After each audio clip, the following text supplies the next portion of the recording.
ایک عورت تھی جو حسن و جمال میں اپنی مثال آپ تھی، اور وہ بدکار تھی۔ گھر کا دروازہ کھلا رکھتی تھی اور بن سنور کر چارپائی کے اوپر بیٹھ جاتی تو اس کے دروازے کے سامنے سے گزرنے والے نوجوان جب اس پر نظر پڑتی تو وہ بہک جاتے تھے۔ وہ ان سے کچھ رقم لیتی تھی اور ان کو گناہ کا موقع دے دیتی تھی۔ ایک مرتبہ ایک نوجوان بڑا نیک تھا، وہ ادھر سے گزرا،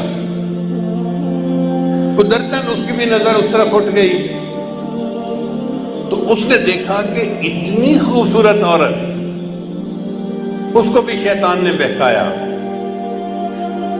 تو اس نے اس گھر کے جو کام کرنے والی تھی اس سے پوچھا کہ تیری مال کا مرد کو قریب کیسے آنے دیتی ہے؟ اس نے کہا جناب 1000 دینار لیتی ہے اور پھر اس کو اپنے ساتھ وقت گزارنے کا موقع دیتی ہے۔ اب یہ نوجوان واپس تو گھر آ گیا، مگر سوچتا رہا کہ میں 1000 دینار اکٹھا کروں پھر مجھے اس عورت کے ساتھ وقت گزارنے کا موقع مل جائے۔ اس نے محنت کی، مزدوری کی، 1000 دینار اس نے جمع کر لیے۔ ایک دن یہ اس عورت کے پاس گیا اور 1000 دینار اس نے دے دیے۔ عورت نے کہا کہ ٹھیک ہے، اب تم آؤ اور میرے ساتھ چارپائی پہ بیٹھ سکتے ہو۔ یہ جب اس کے ساتھ چارپائی پر بیٹھا نا تو اس کے دل پہ اللہ کا خوف غالب آ گیا کہ اب تک میں نے جو عبادت کی ہے کہیں اللہ تعالیٰ اس عبادت کو ٹھکرا نہ دے کہ تو بالآخر گناہ کے ارتکاب کر بیٹھا۔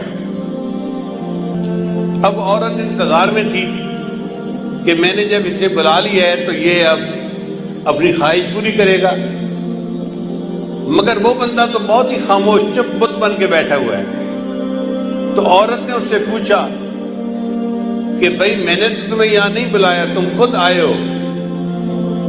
اس نے کہا میں اپنے نفس کی خواہش کی وجہ سے آ تو گیا تھا، لیکن جب میں یہاں چارپائی پر آ کر بیٹھا ہوں نا تو میرے اوپر اللہ کا خوف غالب آ گیا اور میں نے ارادہ ترک کر دیا، میں تیرے ساتھ گناہ نہیں کروں گا، اور جو 1000 دینار میں نے دیے ہیں وہ بھی تیرے ہی، میں تجھ سے واپس نہیں لیتا اور میں اپنے گھر جا رہا ہوں۔ یہ کہہ کے وہ نوجوان گناہ کیے بغیر اٹھا اور اپنے گھر کی طرف چل پڑا۔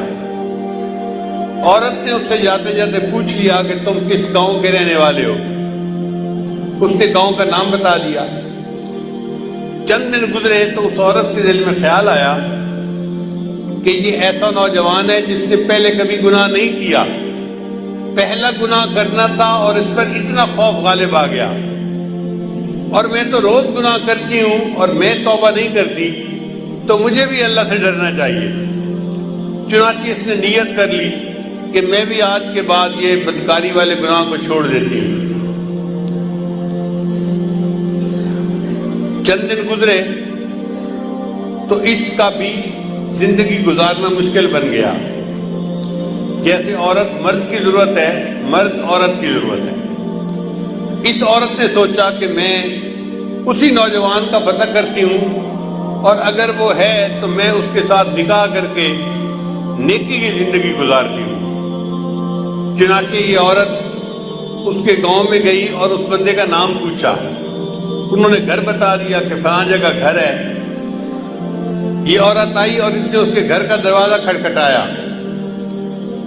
جب گھر کا دروازہ کھٹکھٹایا تو اللہ کی شان، وہی نیک نوجوان دروازہ کھول کر باہر نکلا پوچھنے کے لیے کہ کون ہے۔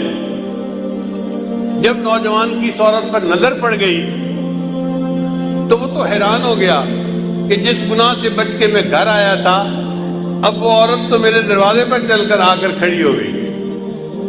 تو اس نے ایک زور کی آہ بھری اور وہ گرا اور فوت ہو گیا۔ عورت کو بڑا افسوس ہوا۔ یہ چند دن وہیں رہی۔ پھر اس نے لوگوں کو بتایا تھا کہ میں تو بھئی اس کے ساتھ نکاح کے ارادے سے آئی تھی، اور میں نیکی کی زندگی گزارنا چاہتی تھی۔ گھر والوں کو اس عورت سے ہمدردی ہوئی تو انہوں نے عورت کو کہا کہ وہ بندہ تو فوت ہو گیا مگر اس کا ایک اور بھائی ہے، ابھی شادی شدہ نہیں ہے، وہ شادی کرنا چاہتا ہے، اگر تم چاہو تو ہم اس کے بھائی سے تمہارا نکاح کر دیتے ہیں۔ تو وہ عورت کہنے لگی بہت اچھا، چنانچہ اس عورت کا اس کے بھائی سے نکاح ہو گیا۔ کتابوں میں لکھا ہے اللہ نے اس عورت کی توبہ کو ایسے قبول کیا کہ اس کو اللہ نے 7 بیٹے دیے اور سب بیٹے اپنے اپنے وقت کے اولیاء بنے۔ بد کردار عورت تھی، سچی توبہ کر کے 7 اولیاء کی ماں بنی۔ قیامت